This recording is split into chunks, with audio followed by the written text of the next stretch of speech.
Hi guys, market മേഷറിൻ്റെ പുതിയ daily market pulse വീഡിയോയിലേക്ക് എല്ലാവർക്കും സ്വാഗതം. എന്നത്തെയും പോലെ തന്നെ നമുക്കിന്ന് ഗിഫ്റ്റ് നിഫ്റ്റിയിൽ നിന്ന് നമ്മുടെ അനാലിസിസ് തുടങ്ങാം. ഗിഫ്റ്റ് നിഫ്റ്റി വീണ്ടും ഒരു ചെറിയൊരു ഗ്യാപ്പ് ഡൗൺ ആയിട്ട് താഴത്തേക്ക് പോകുന്നതാണ് കാണുന്നത്. ബേസിക്കലി ഇന്നലെ നമ്മൾ ഗിഫ്റ്റ് നിഫ്റ്റി ഏകദേശം ഈ സമയത്ത് നമ്മൾ നോക്കിയപ്പോൾ ഗിഫ്റ്റ് നിഫ്റ്റി ഗ്യാപ്പ് ഡൗൺ ചെയ്ത ചെറിയ വേരിയേഷൻസ് താഴത്തേക്ക് കാണിക്കുകയായിരുന്നു. പക്ഷേ by the closing GIFT Nifty ഒരു പോസിറ്റീവ് ക്ലോസിംഗ് ആണ് തന്നത്. എങ്കിൽ കൂടിയും ഒരു നെഗറ്റീവ് ഗെയിൻ ആയിരുന്നു ഗിഫ്റ്റ് നിഫ്റ്റിക്ക് കിട്ടിയത്. കാരണം ഇവിടെ ക്ലോസ് ചെയ്തിട്ട് പിറ്റേ ദിവസം ഇവിടെയാണ് ക്ലോസ് ചെയ്യുന്നത്. വീണ്ടും ഒരു നെഗറ്റീവ് ഓപ്പണിംഗ് തന്നിട്ട് വീണ്ടും ഒരു പ്രൈസ് ആക്ഷൻ ടു ഡൗൺ സൈഡാണ് ഗിഫ്റ്റ് നിഫ്റ്റി കാണിക്കുന്നത്. നമ്മൾ കഴിഞ്ഞ വീഡിയോയിൽ പറഞ്ഞ പോലെ തന്നെ ഈ രണ്ട് ലെവലുകൾ ഈ ഒരു ലെവലും ഇതിന് രണ്ടിൻ്റെ ഇടയിൽ നിൽക്കുന്നിടത്തോളം കാലം ഈ ഒരു ചോപ്പ് കണ്ടിന്യൂ ചെയ്തുകൊണ്ടിരിക്കും. ഗിഫ്റ്റ് നിഫ്റ്റി ആയാലും നിഫ്റ്റി ആയാലും. ഇപ്പോൾ നിഫ്റ്റിയിലേക്ക് വന്നു കഴിഞ്ഞാൽ വീണ്ടും ഈ രണ്ട് ലെവലുകൾ വളരെ പ്രസക്തമായ ലെവലുകളാണ്. ഇപ്പോൾ ഈ രണ്ട് ലെവലുകൾക്കിടയിൽ നിൽക്കുന്നിടത്തോളം കാണാം വളരെ അധികം ചോപ്പി ആയിരിക്കും നിഫ്റ്റി. ഒന്നില്ലെങ്കിൽ താഴത്തേക്ക് ബ്രേക്ക് ഔട്ട് ചെയ്യണം, അല്ലെങ്കിൽ മുകളിലേക്ക് ബ്രേക്ക് ഔട്ട് ചെയ്യണം. എങ്കിലേ ഒരു മൊമെൻറ്റം നമ്മൾ ഈ ഇൻഡെക്സിൽ കാണാൻ പറ്റുമെന്ന് ഞാൻ കരുതുന്നു.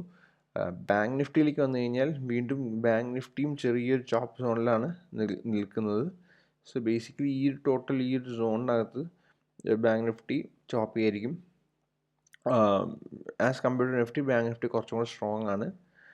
ഈ ഒരു ക്യാൻഡിലൊക്കെ ഡെവലപ്പ് ചെയ്തപ്പോൾ ഞാൻ വെച്ചു വളരെ സ്ട്രോങ് ആയ ഒരു ബ്രേക്ക് ഔട്ട് മുകളിലേക്ക് വന്ന് നല്ല സ്ട്രോങ് മൂവ് ടു അപ്സൈഡ് വരുമെന്ന് വെച്ചു. പക്ഷേ ഇത്രയും വലിയൊരു ക്യാൻഡിൽ തന്നതിന് ശേഷവും ഒരു സ്ട്രോങ് നെഗറ്റീവ് ക്യാൻഡിൽ, ഒരു സ്ട്രോങ് ഗ്യാപ്പ് ഡൗൺ തന്നുകൊണ്ട് നമുക്ക് വീണ്ടും ബാങ്ക് നിഫ്റ്റി ആ ഒരു റേഞ്ചിനകത്തേക്ക് വരികയാണ് ചെയ്തത്. അതുപോലെ ഈ നെഗറ്റീവ് ആയിട്ട് ഗെയിൻ തന്ന ക്യാൻഡിൽസിനൊക്കെ വലിയ വോളിയം ഉണ്ട്. അതെല്ലാം അത്ര നല്ലൊരു സൈനായിട്ട് എനിക്ക് തോന്നുന്നില്ല. നിഫ്റ്റി മിഡ് സ്മോൾ ക്യാപ്പ് 400 ഇൻഡെക്സിലേക്ക് വന്നു കഴിഞ്ഞാൽ വളരെയധികം സ്ട്രോങ് ആയിട്ട് കാണുന്നുണ്ട് സ്മോൾ ക്യാപ്പ് 400 ഇൻഡെക്സ്. പക്ഷേ പ്രശ്നം എന്താണെന്ന് വെച്ചാൽ നമുക്ക് ഈ ഒരു സ്ട്രെങ്ത്ത് മിഡ് സ്മോൾ ക്യാപ്പ് 400 ഇൻഡെക്സിൽ കാണുന്നതെങ്കിലും ആ ഒരു സെയിം സ്ട്രെങ്ത് നമുക്ക് സ്റ്റോക്സിലൊന്നും കാണുന്നില്ല. ബേസിക്കലി ഒരു വെഡ്ജിങ് ആക്ഷനാണ് ഇപ്പോൾ നടന്നുകൊണ്ടിരിക്കുന്നത് നിഫ്റ്റി മിഡ് സ്മോൾ ക്യാപ്പ് 400 ഇൻഡെക്സിൽ. ഈ വെഡ്ജ് ഒബ്വിയസ്ലി ഇങ്ങനത്തെ ഒരു വെഡ്ജിങ് ആക്ഷനിൽ മുകളിലേക്ക് ബ്രേക്ക് ചെയ്ത് ഒരു പുൾ ബാക്കിന് ശേഷമുള്ള സ്ട്രോങ് മൂവ് തന്നു കഴിഞ്ഞാൽ വളരെ സ്ട്രോങ് ആയിട്ട് മൂവ് ചെയ്യാം. പക്ഷേ പ്രോബബിലിറ്റി ഇങ്ങനത്തെ ഒരു വെഡ്ജിങ് ആക്ഷൻ പ്രോബബിലിറ്റി ഒരു break down to the down സൈഡാണ്. മേ ബി താഴത്തേക്ക് ബ്രേക്ക് ചെയ്തൊന്ന് കൺസോൾട്ടേറ്റ് ചെയ്ത് മുകളിലേക്ക് പോകാം. പക്ഷേ ഇങ്ങനെ അത് സസ്റ്റെയിൻ ചെയ്യില്ല. ഒന്നുമില്ലെങ്കിൽ extreme momentum to upside വരും, അല്ലെങ്കിൽ നല്ലൊരു ബ്രേക്ക് ഡൗൺ തന്നതിന് ശേഷം ചോപ്പ് ചെയ്തിട്ട് പിന്നെ മുകളിലേക്ക് പോകുന്നതാണ് എൻ്റെ ഒരു വിശ്വാസം. Same thing goes to small cap ഇൻഡെക്സും. സ്മോൾ ക്യാപ്പ് ഇൻഡെക്സും ഒരു കൈൻഡ് ഓഫ് ഒരു വെഡ്ജിങ് ആക്ഷനിലൂടെ തന്നെയാണ് സ്മോൾ ക്യാപ്പ് ഇൻഡെക്സും പോകുന്നത്. നമുക്ക് മേ ബി നല്ല സ്ട്രോങ് മൂവ് ടു അപ്സൈഡ് കിട്ടിക്കഴിഞ്ഞാൽ നമുക്ക് വളരെ നല്ലൊരു സിനാരിയോ ആയി മാറാം. നമുക്കിത് നോക്കിക്കാണാൻ എങ്ങനെയായിരിക്കും. കാരണം ഇപ്പോൾ എനിക്ക് തോന്നുന്നു ഈ സമയത്തൊക്കെ നമ്മൾ RSI പോലത്തെ ഒരു ഇൻഡിക്കേറ്ററൊക്കെ എടുത്ത് നോക്കുകയാണെങ്കിൽ നമുക്ക് കറക്റ്റായിട്ട് മനസ്സിലാവും.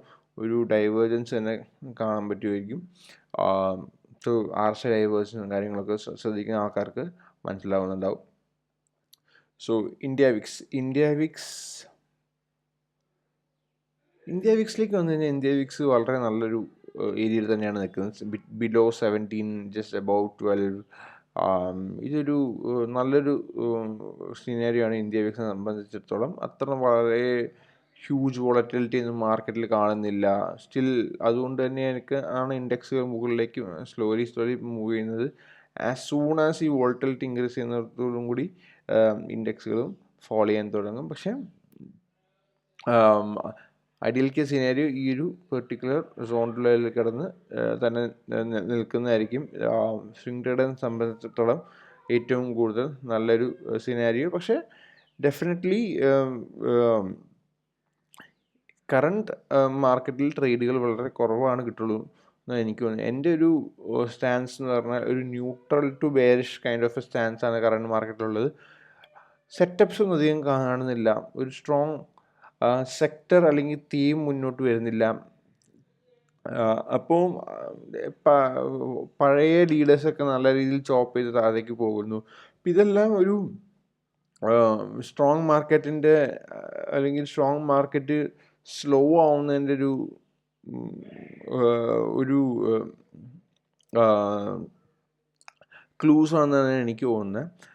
അതുപോലെ തന്നെ ഈ ലീഡർഷിപ്പ് എന്ന് പറയുന്ന കാര്യത്തെ നമ്മൾ നല്ല രീതിയിൽ ശ്രദ്ധിച്ചാൽ തന്നെ നമുക്ക് മനസ്സിലാവും ഒരുപാട് ലീഡേഴ്സ് വളരെ സ്ട്രോങ് ആയിട്ട് ഏപ്രിൽ മെയ്യിൽ നല്ല സ്ട്രോങ് ആയിട്ടുള്ള ലീഡേഴ്സ് എല്ലാം സ്ലോലി ഡിറ്റോറിയേറ്റ് ചെയ്ത് താഴത്തേക്ക് പോകുന്നത് കാണാം. അത് തന്നെ നമ്മുടെ മാർക്കറ്റിൽ നിന്ന് ലിക്വിഡിറ്റി പുറത്തേക്ക് പോകുന്നതും അതുപോലെ തന്നെ പുതിയ ലീഡേഴ്സ് വരാത്തതും ഇതെല്ലാം കൂടി ഒരുമിച്ച് വായിക്കാൻ ഡെഫിനറ്റ്ലി മനസ്സിലാക്കാം. ഒരു ചെറിയൊരു ബെയറിഷ്നെസ് ഓൾറെഡി 2 മാസമായിട്ട് മാർക്കറ്റിൽ വന്നിട്ടുണ്ട്. പിന്നെ ഞാൻ കഴിഞ്ഞ വീഡിയോയിൽ പറഞ്ഞ പോലെ സീസണാലിറ്റിയും കൂടി നമ്മൾ എടുത്ത് പരിശോധിക്കുകയാണെങ്കിൽ ഏപ്രിൽ മെയ് ആയിരിക്കും ഒരു കലണ്ടർ ഇയറിൽ ഏറ്റവും സ്ട്രോങ്ങസ്റ്റ് ഇയർ. അത് കഴിഞ്ഞാൽ ഏറ്റവും സ്ട്രോങ്ങസ്റ്റ് ഇയർ വരാൻ പോകുന്നത് നവംബർ എൻഡ് ടു ഡിസംബർ ആണ്.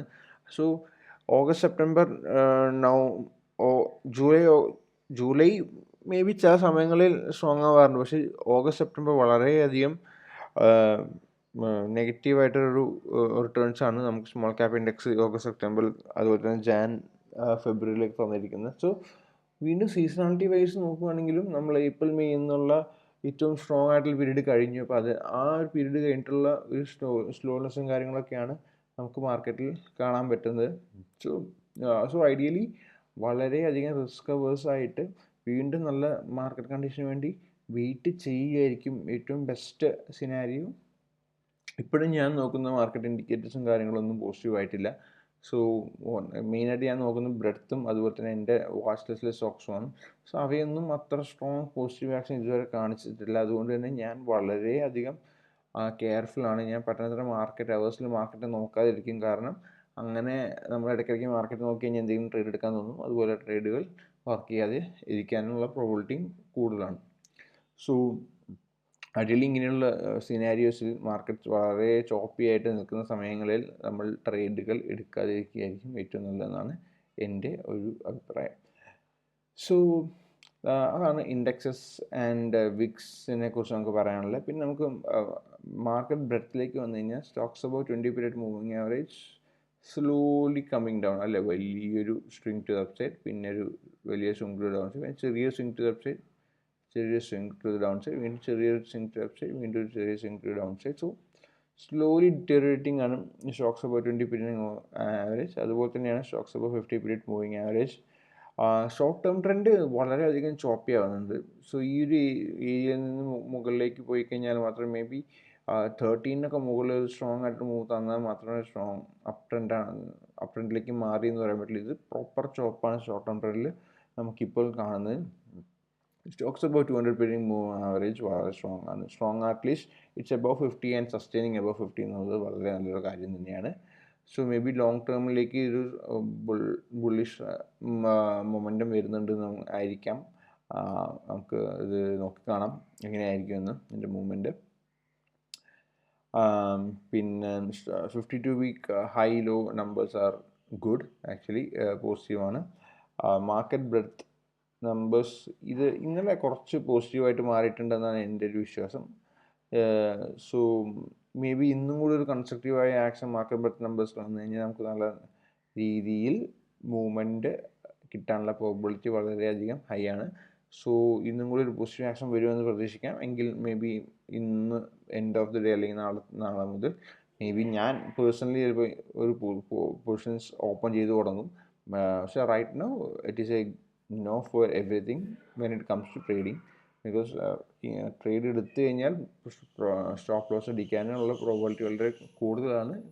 കാരണം ഞാൻ നേരത്തെ പറഞ്ഞ പോലെ മാർക്കറ്റിൽ മൊമെൻറ്റം എന്നുള്ള സാധനം വളരെ കുറവാണ്.